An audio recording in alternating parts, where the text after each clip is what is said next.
Friends ఈరోజు వీడియోలో మన పీడిఎఫ్లో పేజెస్ ఉంటాయి కదా. సపోజ్ మీకు 5th పేజీని 3rd పేజీ కింద మార్చాల్సి వస్తే ఈజీగా మార్చుకోవచ్చు. మనం ఒక్క పేజీనే కాదు, మీ పీడిఎఫ్ ఫైల్లో 10 పేజెస్ ఉంటే ఆ 10 పేజెస్ని ఏ పేజీ ఎక్కడ రావాలి అన్నది మీరే సెట్ చేసుకోవచ్చు, అది కూడా ఫ్రీగా. ఈ వీడియోలోకి వెళ్లే ముందు ఒక లైక్ అయితే ఖచ్చితంగా చేయండి. మీ దగ్గర ఉన్న బ్రౌజర్ ఓపెన్ చేసుకొని సెర్చ్ లో ఐ లవ్ పీడిఎఫ్ అని సెర్చ్ చేయండి. ఇక్కడ ఐ లవ్ పీడిఎఫ్ వెబ్సైట్ వచ్చింది.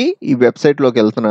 ఈ వెబ్సైట్ లో మనకి చాలా ఆప్షన్స్ ఉంటాయి. పీడిఎఫ్స్ ని మెర్జ్ చేయడం, పీడిఎఫ్ ని స్ప్లిట్ చేయడం, పీడిఎఫ్ సైజ్ తగ్గించుకోవడం, పీడిఎఫ్ ఫైల్ ని వర్డ్ ఫైల్ కింద కన్వర్ట్ చేయడం, అలాగే PDF to PowerPoint, Excel, word to PDF. అలాగే మీరు ఏమైనా పీడిఎఫ్ ని ఎడిట్ చేయాల్సి వస్తే ఈ ఎడిట్ పీడిఎఫ్ మీద క్లిక్ చేసి ఆ ఫైల్ ని అప్లోడ్ చేసుకొని మీకు నచ్చినట్టుగా ఎడిట్ చేసుకొని డౌన్లోడ్ చేసుకోవడమే. ఇక్కడ ఇంకా మనకి చాలా ఆప్షన్స్ ఉంటాయి. ఒకసారి ఈ వెబ్సైట్ వచ్చి ఇవన్నీ చెక్ చేయండి. ఈరోజు టాపిక్ వచ్చేటప్పటికి ఇక్కడ ఆర్గనైజ్ పీడిఎఫ్ అని ఉంది కదా, దీని మీద క్లిక్ చేస్తున్నా. ఇక్కడ పీడిఎఫ్ ఫైల్ ని ఇంపోర్ట్ చేసుకోవాల్సి వచ్చింది. సెలెక్ట్ పీడిఎఫ్ ఫైల్ మీద క్లిక్ చేసి ఇక్కడ కంప్యూటర్ పీడిఎఫ్ అని ఉంది, సెలెక్ట్ చేసుకొని ఓపెన్ అంటున్నా. ఇది నాకు మొత్తం 4 పేజెస్ ఉన్నాయి. సపోజ్ నాకు సెకండ్ పేజ్ 4th పేజీ కింద కావాలనుకోండి, మీరు సింపుల్ గా ఇలా డ్రాగ్ అండ్ డ్రాప్ చేయడమే. మీకు పేజీ నెంబర్స్ కూడా హైలైట్ అవుతాయి. ఇది 1st పేజ్, ఇది 3rd పేజ్, ఇది 4th పేజ్, ఇది 2nd పేజ్. ఈ 2nd పేజ్ నాకు నార్మల్ గా దీని ప్లేస్ లోకి వెళ్ళిపోవాలి అంటే మన డ్రాగ్ అండ్ డ్రాప్ చేసుకోవడమే. ఇప్పుడు మీరు అబ్జర్వ్ చేశారు అంటే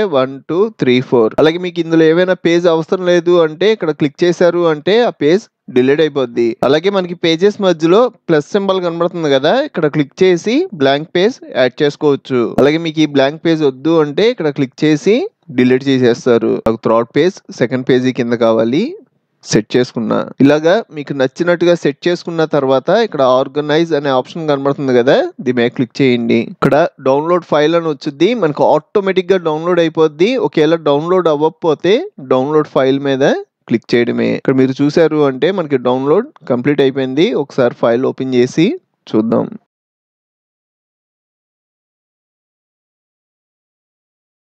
మన పేజెస్ ఎలా సెట్ చేసుకున్నామో సేమ్ అలాగే ఇక్కడ నాకు డౌన్లోడ్ అయింది. చూసారు కదా ఫ్రెండ్స్, ఈ వీడియో మీకు నచ్చితే ఒక లైక్ చేయండి. మీకు ఇంకా చాలా కంప్యూటర్ ట్యుటోరియల్స్ కావాలి అంటే ఇప్పుడు మీరు చూస్తున్న వీడియో పైన కంప్యూటర్ ట్యుటోరియల్స్ ప్లేలిస్ట్ లింక్ ఇచ్చాను. ఇక్కడ క్లిక్ చేసి అన్ని ట్యుటోరియల్స్ చూడండి. అలాగే మన ఛానల్లో మనకి బాగా యూజ్ అయ్యే చాలా సాఫ్ట్వేర్లు ఫుల్ కోర్సులు చెప్పాను. ఒకసారి మన ఛానల్ కి వెళ్ళి చెక్ చేయండి. ఇంకో మంచి వీడియోతో మళ్ళీ కలుద్దాం.